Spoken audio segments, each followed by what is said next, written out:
Good morning all of you. आज हम security analysis and portfolio management की 25 ई lecture की क्लास ले रहे हैं जो कि रिलेटेड है कंपनी एनालिसिस से। पिछले 2 लेक्चर्स के अंदर हम लोगों ने इकोनॉमिक एनालिसिस और इंडस्ट्रियल एनालिसिस के बारे में पढ़ा और इस लेक्चर के अंदर हम लास्ट जो हमारे फंडामेंटल एनालिसिस का पार्ट है कंपनी एनालिसिस उसके बारे में पढ़ेंगे। सबसे पहले हम समझते हैं कंपनी एनालिसिस क्या है। तो जैसे कि आप लोग स्क्रीन पे देख रहे हैं यहाँ लिखा हुआ है कि in the company analysis the investor estimates the several bits of information related to the company and evaluate the present and future value of the stock. The risk and return is associated with the purchase of the stock is analyzed to take better investment decision. The valuation from the relationship and the interrelationship among the company related variables. जब हम company analysis करते हैं तो investor क्या करते हैं कि surveil bits of information जो कि रिलेटेड होती हैं कंपनी के बारे में और उनको एस्टिमेट करते हैं, साथ साथ वो इवैल्यूएट करते हैं स्टॉक की वैल्यू को, प्रेजेंट वैल्यू को और उसकी फ्यूचर वैल्यू को। इसके रिगार्डिंग हम जो भी रिस्क और रिटर्न जो भी एसोसिएट होते हैं जब हम किसी स्टॉक को परचेज़ करते हैं तो हम एनालाइज करते हैं कि उसके रिगार्डिंग हम डिसीजंस बेटर लें। तो जब हम वैल्यूएशन करते हैं हम रिलेशनशिप और इंटर रिलेशनशिप के अमंग करते हैं कंपनी जो कि रिलेटेड होती है उनकी वेरिएबल से। फंडामेंटल एनालिसिस क्या है इसके बारे में बताता हूँ मैं आपको कि फंडामेंटल एनालिसिस में किस तरीके से वर्क करती है कंपनी एनालिसिस। तो fundamental analysis the method of analysing companies based on the factor that affect their intrinsic value. There are two sides of this method, the quantitative and the qualitative. The quantitative side involves looking at the factors that can be measured numerically, such as the company assets, liability, cash flow, revenue, and price to earning ratio. The limitation of quantitative analysis, however, is that does not capture the company's aspects or risk immeasurable by a number of things like the value of an executive or the risk a company faces with legal issues. The analysis of these things is the other side of the fundamental analysis, the qualitative side or the non-number side, although relatively more difficult to analyze. The qualitative factors are an important part of a company since they are not measured by a number, they more represent an either negative or positive force affecting the company. अगर fundamental analysis की बात करें तो एक method है जिसमें हम companies को एनालाइज करते हैं किससे बेस कि जो भी फैक्टर्स जो कि उस पर्टिकुलरली कंपनी को अफेक्ट करते हैं उसकी एक्सट्रिंसिक वैल्यू से। तो हमने देखा कि इस मेथड्स के अंदर 2 साइड्स होती हैं, क्वांटिटेटिव होती है, एक दूसरी होती है क्वालिटेटिव। क्वांटिटेटिव साइड के अंदर हम लोग देखते हैं कि कौन से फैक्टर्स हैं जो कि हम मेजर करते हैं न्यूमेरिकली, मेजर करते हैं उनको न्यूमेरिकल तरीके से। तो उसके अंदर हम देखते हैं कि जैसे कंपनी एसेट्स हैं, लाइबिलिटीज़ है, कैश फ्लो है, रेवेन्यू है या प्राइस अर्निंग रेशियो है। तो उसके बिहाफ पे हम उन चीज़ों को मेजर करते हैं न्यूमेरिकली। अगर हम क्वांटिटेटिव एनालिसिस के लिमिटेशन की बात करें तो हम उनको कैप्चर नहीं करते हैं जो कि किसी कंपनी के एस्पेक्ट्स में होते हैं और हम उन रिस्क को इमरेजिबल करते हैं नंबर थिंग्स के अंदर जो पर्टिकुलरली किसी एग्जीक्यूटिव की वैल्यू को बताती है। और साथ साथ हम जो भी कंपनी फेस कर रही होती है रिस्क को उनको हम लीगल इशूज़ से सॉल्व करते हैं। जब हम एनालिसिस करते हैं इन चीज़ों के बारे में तो अदर साइड पे हम देखते हैं कि फंडामेंटल एनालिसिस भी है जो कि क्वालिटेटिव साइड के अंदर नॉन नंबर साइड होती है, मीन्स उसके अंदर हम न्यूमेरिकल्स मेजर नहीं करते हैं। अगर हम रिलेटिवली बात करें तो ये बहुत डिफ़िकल्ट होता है एनालाइज करने में क्योंकि जो क्वालिटी फैक्टर्स हैं वो एक इम्पॉर्टेंट पार्ट होते हैं किसी कंपनी के। अगर हम इन चीज़ों को मेजर नहीं कर सकते नंबर के अंदर तो हम उसको रिप्रेजेंट करते हैं नेगेटिव और पॉजिटिव फोर्सेज जो कि कंपनी को इफेक्ट करते हैं। Fundamental analysis is not as simple as looking at the numbers and computing ratio. It is also important to look at the influences and qualities that do not have a number value. The present and the future value are affected by the following factors. अगर हम fundamental analysis की बात करें तो ये ज़्यादा simple नहीं होता कि हम नंबर्स को देख सकें और उनको कंप्यूट कर सकें रेशियो के अंदर। तो हम लोग इसके रिगार्डिंग ये चीज़ इम्पॉर्टेंट करते हैं कि जो भी हमारी पर्टिकुलर कंपनी को इन्फ्लुएंस कर रहे हैं उनको हमें देखना होता है और क्या क्या क्वालिटीज़ हैं जो कि नंबर वैल्यू में नहीं है, उससे के रिगार्डिंग हम प्रेजेंट और फ्यूचर वैल्यूज़ के इफेक्ट्स को देखते हैं जो कि इन फैक्टर्स पे डिपेंड है। पहला क्या है, company age. Another business consideration for investor is competitive advantage. A company long term success depend largely by its ability to maintain a competitive advantage and keep it. powerful company advantages such as Coca-Cola brand name and Microsoft and domination of the personal computer operating system create a moat around the business, allowing it to keep competitors to at a bay and enjoy growth and profits. When a company can achieve competitive advantage, its shareholders can well rewarded for decades. अगर हम पहले point की बात करें जो कि competitive as से है, तो हम ये देखते हैं कि जब भी कोई बिजनेस कंसिडरेशन में होती है तो वो इन्वेस्टर्स जो होते हैं वो एक कॉम्पिटिटिव एडवांटेज के अंदर होते हैं। तो जो कंपनी है जो लॉन्ग टर्म सक्सेस चाहती हैं तो वो क्या करती हैं कि चीज़ों को मेंटेन करती हैं अपने कॉम्पिटिटिव एडवांटेज से और साथ साथ उनको बनाए रखती हैं। अगर हम पावरफुल कॉम्पिटिटिव एडवांटेज की बात करें, जैसे कि कोको कोला है उसका एक ब्रांड नेम है, और जो माइक्रोसॉफ्ट है उसका जो डोमिनेशन है वो किसके रिगार्डिंग है, पर्सनल कंप्यूटर्स के ऑपरेटिंग सिस्टम के रिगार्डिंग है।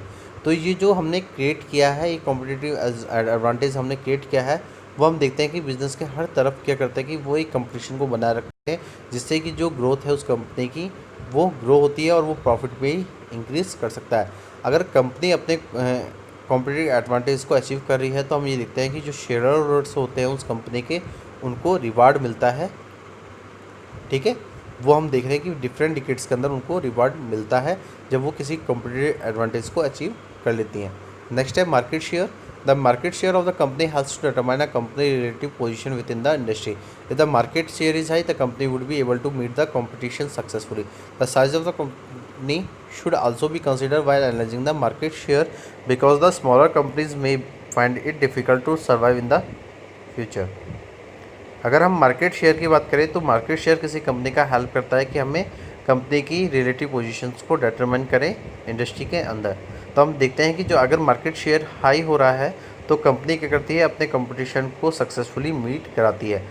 जो साइज़ होता है कंपनी का वो कंसीडर करता है कि हम एनालाइज करें मार्केट शेयर को, क्योंकि जो स्मॉलर कंपनीज हैं वो बहुत डिफ़िकल्ट होता है कि वो फ्यूचर के अंदर सर्वाइव कर सकें।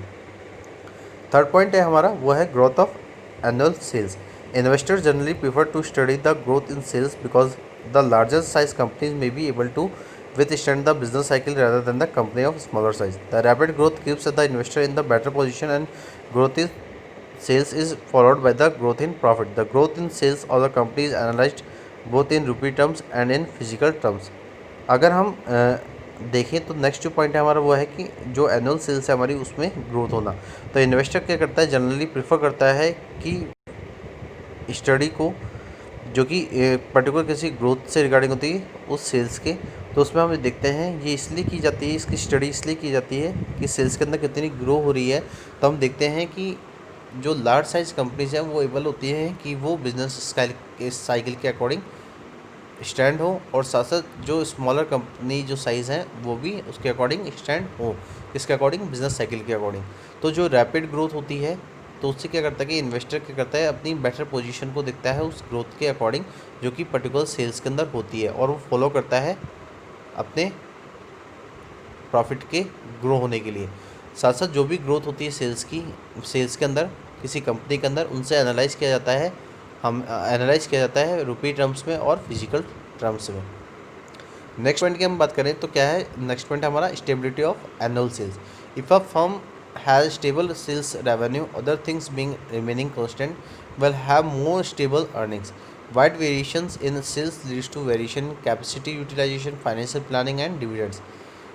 This affect the company's position and investor decision to invest. अगर हम स्टेबिलिटी की बात करें हमारे एनुअल सेल्स की, तो जो फर्म है जो स्टेबल्स है अपने सेल्स रेवेन्यू के रिगार्डिंग, तो जो अदर थिंग्स है वो भी क्या होती है, रिमेन कॉन्स्टेंट होती है और वो मोर स्टेबल होती है अर्निंग के अंदर।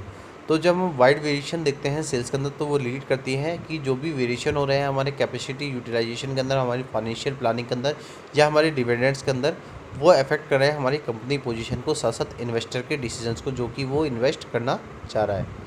नेक्स्ट पॉइंट है हमारा earning. The earning of the company should also be analysed along with the sales level. The income of the company is generated through the operating in service industry like bank interest on the loans and investment, and non-operating incomes, company rentals from lease, dividends from securities. The investor should analyze the source of income properly. The investor should be well aware with the fact that is earning of the company may vary due to following reasons: change in sales, change in cost, depreciation method adopted, inventory accounting method, wages, salary and fringe benefits, income tax and other taxes. तो तो हम earning की बात कर रहे हैं, तो अगर हम कंपनी की अर्निंग के बारे में बात करते हैं तो हम एनालाइज करते हैं उसकी अर्निंग को सेल्स के लेवल के बगैर। तो जो किसी कंपनी की जो इनकम होती है वो जनरेट होती है उसकी ऑपरेटिंग इनकम से और नॉन ऑपरेटिंग इनकम से। अगर ऑपरेटिंग इनकम की बात करें तो अगर हम सर्विस इंडस्ट्री की बात करें जैसे कि बैंक्स, तो बैंक्स जो अर्निंग करती है वो किससे करती है, जो भी लॉन्स के जो भी इंटरेस्ट है उनसे, और जो भी इन्वेस्टमेंट बैंक के अंदर किया जाए है उनसे। और अगर हम नॉन ऑपरेटिंग इनकम की बात करते हैं, जो कंपनी है उसके रिगार्डिंग जो भी रेंटल्स है हमारी लीज से, और जो कि सिक्योरिटीज़ के अंदर हमें जो डिविडेंड रिसीव हो रहा है उससे हम क्या करते हैं, नॉन ऑपरेटिंग इनकम को अर्न करते हैं।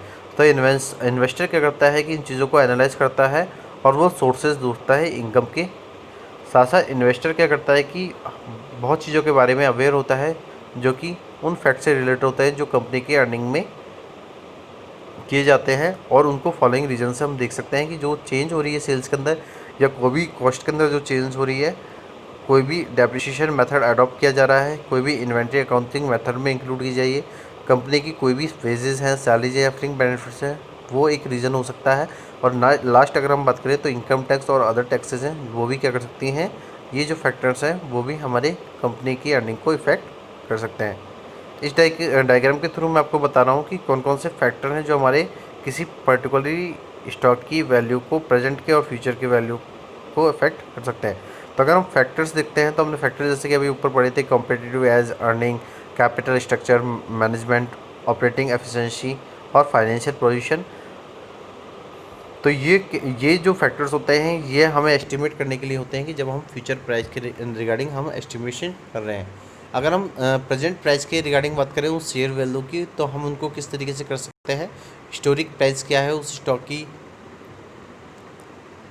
प्रॉफिट ऑफ अर्निंग रेशियो क्या है, इकोनॉमिक कंडीशंस क्या है मार्केट की, और स्टॉक मार्केट कंडीशंस क्या है, उसके बेसिस पे हम किसी भी पर्टिकुलरली स्टॉक की प्रेजेंट प्राइस को पता कर सकते हैं। अगर हमें फ्यूचर प्राइस के बारे में पता करना है तो हमें इन फैक्टर्स को देखना होता है, जिसमें हम देखते हैं कि क्या कॉम्पिटिटिव एज है, क्या कॉम्पिटिटिव एडवांटेज है कंपनी का, क्या अर्निंग है, क्या कैपिटल स्ट्रक्चर है, किस तरीके का मैनेजमेंट है, क्या ऑपरेटिंग एफिशिएंसी है, क्या उसकी कंपनी की फाइनेंशियल पोजीशन है, उसके बिहाफ पे उसकी पर्टिकुलर स्टॉक की फ्यूचर प्राइस डिसाइड होती है। और अगर हम किसी शेयर वैल्यू की प्रेजेंट प्राइस को डिसाइड कर रहे हैं तो उसके अंदर हम उस प्राइस की हिस्टोरिकल प्राइस क्या है, क्या उसका प्रॉफिट अर्निंग रेशियो है, क्या उसका इकोनॉमिक कंडीशंस है, और क्या स्टॉक मार्केट कंडीशंस है, उसके बेसिस पे हम प्रेजेंट प्राइस पता कर सकते हैं किसी भी स्टॉक की वैल्यू के रिगार्डिंग। तो आज के लेक्चर के अंदर हमने कंपनी एनालिसिस के रिगार्डिंग पढ़ा, जो कि हमारे फंडामेंटल एनालिसिस का लास्ट पार्ट होता है, जिसमें हम पर्टिकुलर शेयर्स के रिगार्डिंग या स्टॉक के रिगार्डिंग हम ये देखते हैं कि हमें पर्टिकुलरली कहाँ इन्वेस्टमेंट करना चाहिए और कहाँ पे हम ज़्यादा से ज़्यादा प्रॉफिट गेन कर सकते हैं। तो आज के लेक्चर के अंदर इतना ही। Thank you so much and have a nice day.